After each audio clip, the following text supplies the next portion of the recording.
வணக்கம். இப்போ இந்த வீடியோ ப்ரெசன்டேஷனில் நம்ம MCX நேச்சுரல் கேஸ் மார்க்கெட்டில் இன்றைக்கி எப்படி ட்ரேட் பண்ணலாம் அப்படின்றத பற்றி பார்க்குறதுக்கு முன்னாடி நேற்று மார்க்கெட்டில் என்ன நடந்தது, நம்ம என்ன எதிர்பார்த்தோம் அப்படின்றத பார்க்கலாம். நீங்கள் பார்த்துட்ருக்குது நேச்சுரல் கேஸோட 7 நிமிஷம் கேண்டில் ஸ்டிக் சார்ட். இந்த கேண்டில் ஸ்டிக் தான் நேற்று மார்க்கெட்டோட ப்ரைஸ் ஓப்பனிங் 194 பக்கமாக ஓப்பன் ஆகிருக்கு. நேச்சுரல் கேஸ் மார்க்கெட் 190 வரைக்கும் மேக்ஸிமம் ஸ்டாப் லாஸ் ஒன்றா வச்சு பையிங்க்கு சாதகமாக ட்ரேட் பண்ணலான்னு நினச்சிருந்தோம்.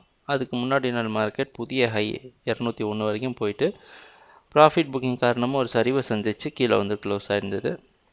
மார்க்கெட் ஓப்பன் ஆனதுலேருந்து மார்க்கெட்டோட தொடர்ச்சியாக இருந்து 196 உடைக்க முயற்சி செஞ்சுருக்கு. இறுதியாக அதையும் உடைச்சி 199 வரைக்கும் மார்க்கெட் மேலே போயிருக்கு. 199.6 அப்படின்ற ஜோனில் ரெசிஸ்டன்ஸ் எடுத்து மார்க்கெட் மறுபடியும் சரிவை சந்திக்க முயற்சி செஞ்சுருந்தாலும் தொடர்ந்து லோ இன்க்ரீஸ் ஆகி மார்க்கெட் 196க்கு மேலே போய் க்ளோஸ் ஆகிருக்கு.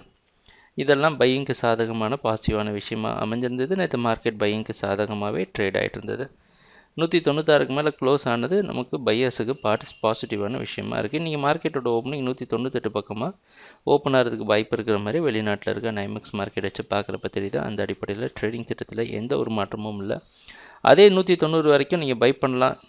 ஆனால் ஸ்டாப் லாஸ் ஜோன் அதிகமாக இருக்குதுன்னு நினைக்கிறவங்க மார்க்கெட் கொஞ்சம் கீழே இறங்குற வரைக்கும் வெயிட் பண்ணிவிட்டு பை பண்ணுறது தவிர வேறு வாய்ப்பு கிடையாது.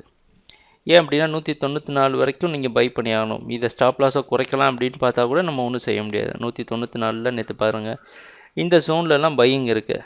இதை விட்டுட்டு கொஞ்சம் கீழே வந்தால் அதோட ஒரு மேஜர் ஜோன் வருது. அதனால் வேறு வழி இல்லை, நம்ம 190 வரைக்கும் பையிங்க்கு சாதகமாக இருந்தாகணும். எதிர்பார்க்குற அடுத்த டார்கெட் 205.2. ட்ரேடிங் நடக்கிறப்போ பார்ப்போம் என்னென்ன மாற்றங்கள் வருதுன்னு. எங்கள் வீடியோ ப்ரெசன்டேஷனை தொடர்ந்து பார்த்துட்டு வந்ததுக்கு மிக்க நன்றி, மகிழ்ச்சி, வணக்கம்.